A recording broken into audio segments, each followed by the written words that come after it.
If your church has ever taught on spiritual gifts, please raise your hand. Probably not a lot of you, but we're going to talk about it today. I'm going to give you a very brief overview, and if you want to dive deeper into one certain thing, let me know.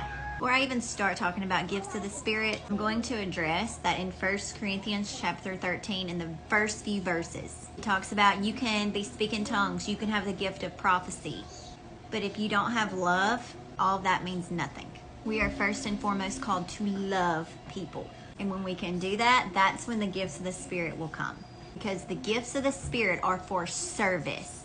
Alright, this is going to be a lot of information, so you may want to save this video so you can write it down in your notes. I'm going to bust it up into two categories to keep it simple. First group we're going to categorize things in is the ministry gifts of the church. I'm going to list those here.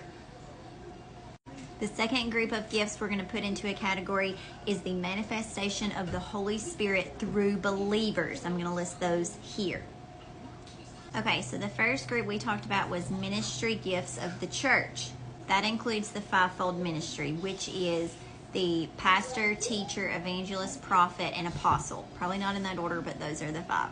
Very quickly, we're going to talk about what all of those things are. An apostle's office of apostle is to make sure the church is running in order, that they are sticking with the original gospel. A prophet is somebody who hears from the Lord and gives messages to the church. Now, there's a difference in being a prophet and having the gift of prophecy. We'll get into that later. Evangelists are the ones that are passionate about winning souls. Pastors are the overseers of the church.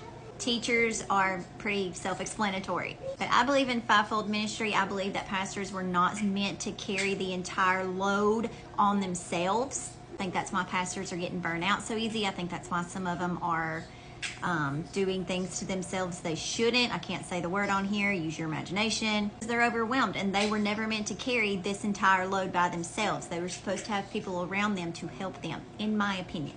There's some other gifts in the ministry of the church, but we won't get into those for time's sake in this video. Now, your manifestations through individual believers through the Holy Spirit. We're going to hit some of those. So the first one I want to talk about is words of knowledge. And I've personally experienced this gift, and it is amazing. Basically, the Holy Spirit just reveals information to you about people in order for you to pray for them, to speak life into them, to be encouraging to them. Discerning of spirits is also a gift of the Spirit, and that one, a lot of you probably already have a little bit of it, and the Lord is wanting to grow that.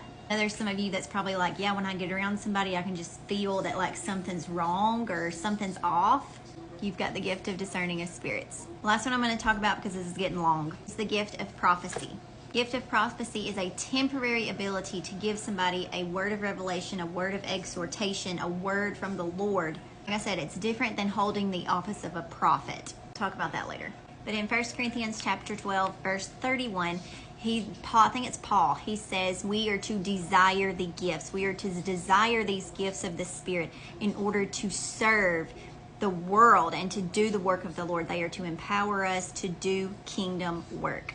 There's so much more I could get into. If you have any specific questions, let me know, and I'd love to deep dive into some of these. But this is just a brief overview.